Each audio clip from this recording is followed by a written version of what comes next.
Hi, this is Adityan from Kovai CS Law Academy. நமக்கு இன்னைக்கு Tamil Nadu civil judge exam 2024 most probably September R October notification வரதுக்கு நிறைய வாய்ப்பு இருக்கு. டிஎன்பிஎஸ்சி இயர் கேலண்டர்ல கொஞ்சம் முன்னாடியே வரும்னு போட்டிருக்காங்க, பட் மோஸ்ட் அது நம்ப முடியாது. அண்ட் எப்பவுமே ஒரு 2-3 மந்த்ஸ் அதுக்கப்புறம் தான் வரும். ஸோ செப்டம்பர் அக்டோபர் நோட்டிஃபிகேஷன் வரலாம். அண்ட் அதுல இருந்து ஒரு 2-3 மந்த்ஸ் கழிச்சு டிசம்பர் ஆர் ஜான் ப்ரிலிம்ஸே உங்களுக்கு வந்தாலும் வந்துடலாம். ஸோ போன வீடியோல எப்படி ப்ரிலிமினரி எக்ஸாம் அப்ரோச் பண்ணணும் அப்படிங்கறத போட்டிருக்கேன். நீங்க நம்ம சேனல்ல போன வீடியோ பாத்தீங்கன்னா கண்டிப்பா உங்களுக்கு தெரியும் ப்ரிலிமினரி எக்ஸாம் எந்த மாதிரி அப்ரோச் பண்ணணும் அப்படின்ட்டு. ஸோ இப்போ இந்த வீடியோல இந்தியன் கான்ட்ராக்ட் ஆக்ட்,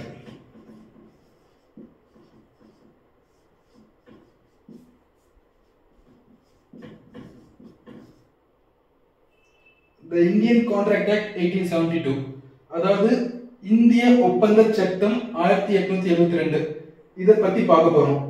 இந்த செஷன்ல நாம இந்தியன் கான்ட்ராக்ட் ஆக்ட்ல கொடுத்த செக்ஷன்ஸ் பத்தி இருக்க டெஃபினிஷன்ஸ் எதுவுமே பார்க்க போறது இல்ல.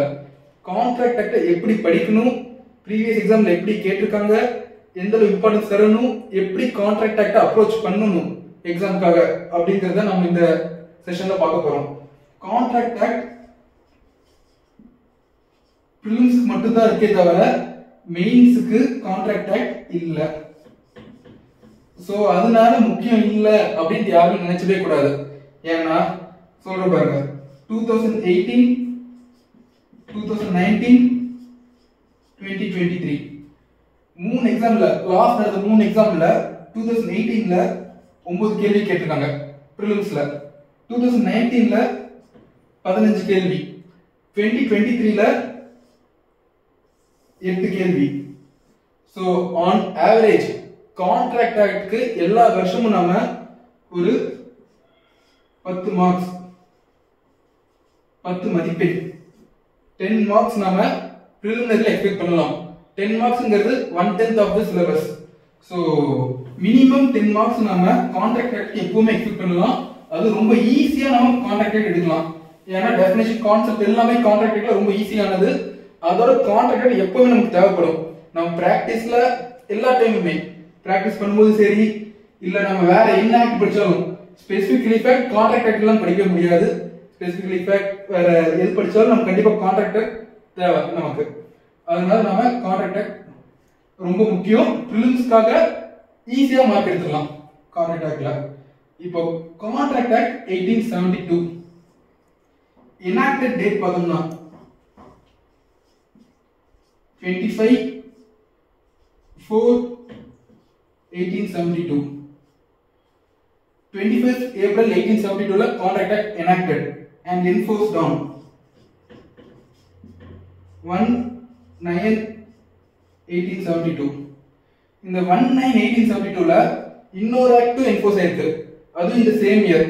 அது எந்த ஆக்ட்னு பார்த்தோம்னா இந்தியன் எவிடன்ஸ் ஆக்ட்.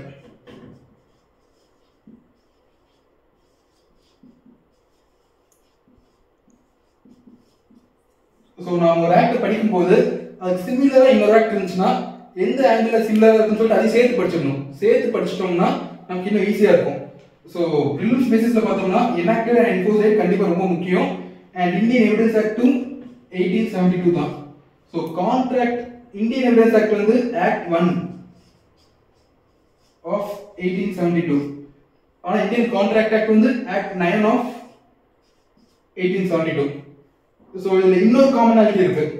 என்னன்னு பார்த்தோம்னா யாரு டிராஃப்ட் பண்ணிருக்காங்க. So Indian contract act, Indian evidence act ரெண்டுத்துமே டிராஃப்ட் பண்ணது சேம் பர்சன் தான். இப்போ ஐபிசி டிராஃப்ட் பண்ணது யாருன்னு பார்த்தோம்னா லார்ட் மெக்கலே. அதே மாதிரி இந்தியன் கான்ட்ராக்ட் ஆக்ட் டிராஃப்ட் பண்ணது யாருன்னா sir Stephen, sir James Fitzjames Stephen. அதோட ஃபுல் நேம் நம்ம ஷார்ட்டா சர் ஸ்டீஃபன் நம்ம சொல்லிக்கலாம். நம்ம சர் ஸ்டீஃபன் தான் இந்தியன் கான்ட்ராக்ட் ஆக்ட் டிராஃப்ட் பண்ணிருக்காரு. அவரே தான் இந்தியன் எவிடன்ஸ் ஆக்ட் டிராஃப்ட் பண்ணிருக்காரு.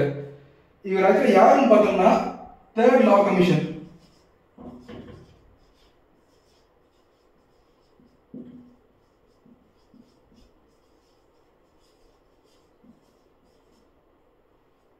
third law commissioner is headed by Sir James Stephen. So Indian contract draft பண்ணவரு, Indian Evidence Act draft பண்ணவரு எல்லாம் Sir Stephen தான். அவர் third law commissioner ஹெட்டா இருந்திருக்காரு அவர். இத நம்ம கான்ட்ராக்ட் ஆக்ட்ல இது கண்டிப்பா தெரிஞ்சாகணும். கான்ட்ராக்ட் படிக்கிறதுக்கு முன்னாடியே ஸ்டார்ட் பண்றதுக்கு முன்னாடியே இந்த இன்ஃபர்மேஷன்ஸ் நம்ம தெரிஞ்சிருக்கணும். சோ கான்ட்ராக்ட் ஆக்ட்ல எப்படி பிரிச்சு படிக்கலாம் அத நம்ம நெக்ஸ்ட் பார்க்க போறோம். இத நம்ம நாலா பிரிச்சுக்கலாம் Indian contract act. First preliminary.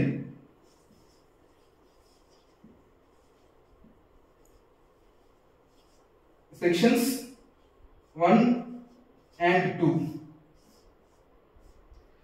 Preliminary ரொம்ப important. ஏன்னா செக்ஷன் 2ல இருந்து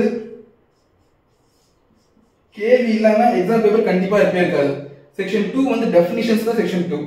செக்ஷன் 2ல எப்பவுமே எல்லா எக்ஸாம் எந்த எக்ஸாமா இருந்தாலும் கண்டிப்பா இதுல இருந்து ஒரு கேள்வி வந்தே இருக்கும். Next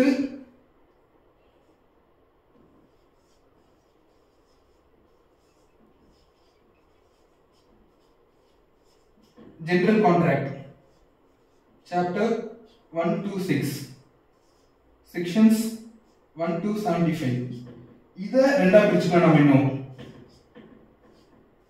sections 1 to 30 and sections 31 to 75.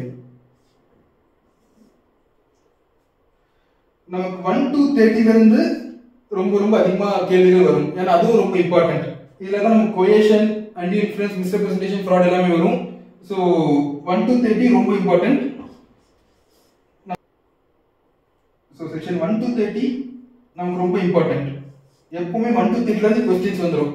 இல்ல coercion, fraud, misrepresentation எல்லாத்த பத்தியும் section 1 to 30 தான் சொல்லிருப்பாங்க. இது வந்து ஆக்சுவலா நீங்க எக்ஸாம் சிலபஸ் லா படிச்சபோது கான்ட்ராக்ட் 1 படிச்சிருப்பீங்க. So section 1 to section 75 contract படிச்சிருப்பீங்க. நம்ம செக்ஷன் 31 to 75 ல சில டாக்ட்ரின்ஸ் இருக்கு. Doctrines and illustrations. So contract act பாக்கும்போது மெயினா இல்லஸ்ட்ரேஷன்ல இருந்து நிறைய கேள்வி வரும். இல்லஸ்ட்ரேஷன் அண்ட் டெஃபினிஷன்ஸ்ல இருந்து. சோ இல்லஸ்ட்ரேஷன் இல்லாம நம்ம படிக்கவே கூடாது. அடுத்து தேர்டா இத பிரிக்கணும்னா special contract.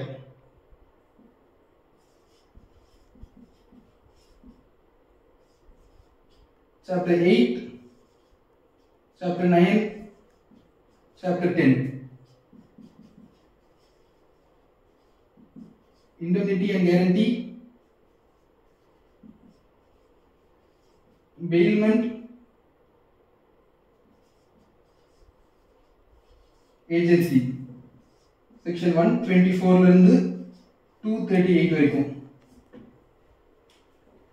So section 124 and 238 இருக்கும் ஸ்பெஷல் கான்ட்ராக்ட்ஸ் வருது. and இதுதான் நீங்க கான்ட்ராக்ட் 2 டு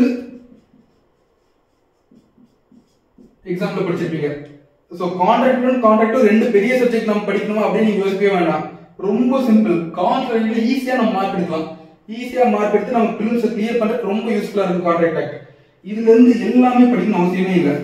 மெயினா இல்லஸ்ட்ரேஷன் எல்லாமே பார்த்தாலும் and section numbers. section numbers இந்த பாடம் கண்டிப்பா நிறைய கேட்பாங்க.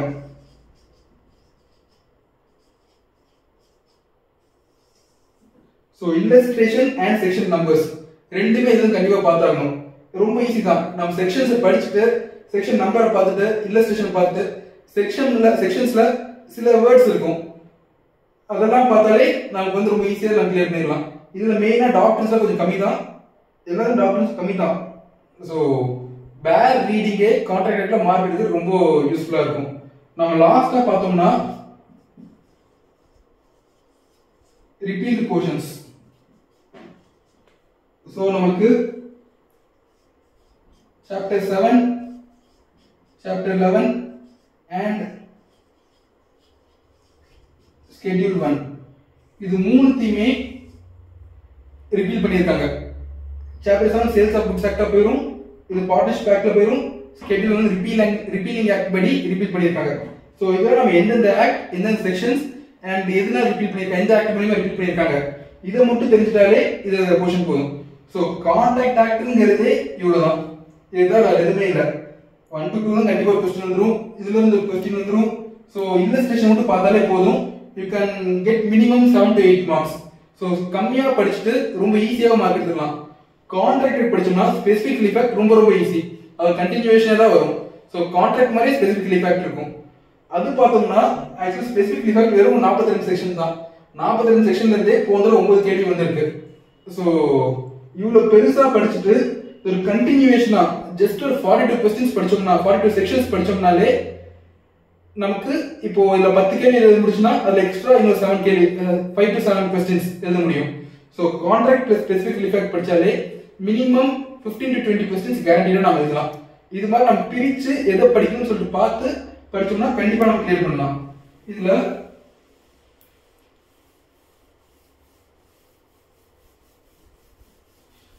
இன்னொரு இன்ஃபர்மேஷன், ஆக்டுக்குள்ள போறதுக்கு முன்னாடி தெரிஞ்சுக்க வேண்டிய ஒரு இன்ஃபர்மேஷன் என்னன்னா, இந்தியன் கான்ட்ராக்ட் ஆக்ட் 1872 இருக்கு. சோ எந்த ப்ரொவிஷன்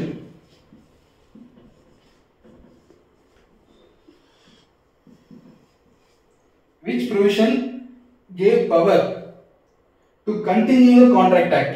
and 1947 தான் நமக்கு வந்து இண்டிபெண்டன்ஸ் வந்திருக்கு. ஆனா 1872 ல இருந்த ஆக்ட 1947 க்கு அப்புறம் நம்ம கண்டினியூ பண்றோம். இது எந்த ப்ரொவிஷன் கீழன்னு பார்த்தோம்னா ஆர்டிகிள் 372 clause 1.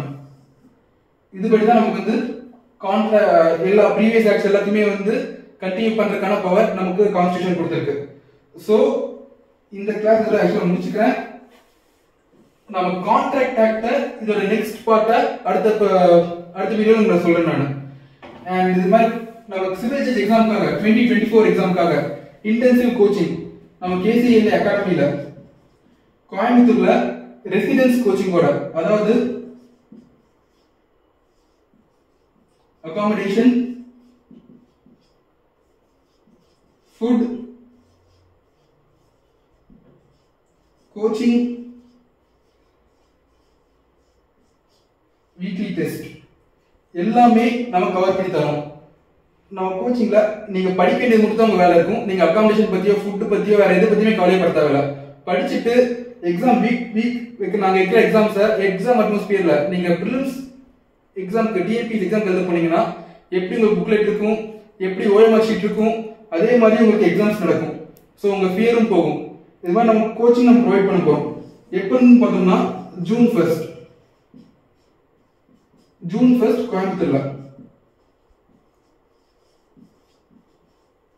கோயம்புத்தூர்ல இந்த ரெசிடென்ஷியல் கோச்சிங் ஆரம்பிக்க போறோம். உங்களுக்கு ஃபுல்லாமே practising advocates and day judges மொத்தம் உங்க கிளாஸ் இருப்பாங்க. அண்ட் எக்ஸாம் கிளியர் பண்றதுக்கு உங்களுக்கு இதுல study accommodation, study timing, morning and evening study timing எல்லாமே இருக்கும். ஸோ ஸ்கூல் மாதிரி நீங்க படிச்சுட்டு உங்க ஹார்ட் ஒர்க் பண்ணீங்கன்னா கண்டிப்பா நீங்க ஜுடிஷியல் எக்ஸாம் கிளியர் பண்ணுவீங்க. ஸோ இந்த கோச்சிங் அவைல் பண்றதுக்கு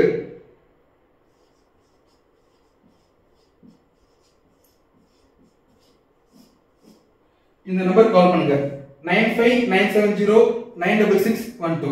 இந்த நம்பர் கால் பண்ணுங்க. உங்களுக்கு இந்த கோச்சிங் அண்ட் இதுல நம்ம ஸ்காலர்ஷிப் ப்ரோக்ராம் இருக்கு, அதையும் உங்களுக்கு வந்து ஃபுல்லா எக்ஸ்பிளைன் பண்ணுவோம் நாங்க. அண்ட் எங்களுக்கு வந்து நம்ம Insta pages and Telegram pages இருக்கு. நம்ம டெய்லி குவிசஸ்லாம் போட்டு இருக்கோம். இன்ஸ்டால KCLA ஜுடிஷியரி,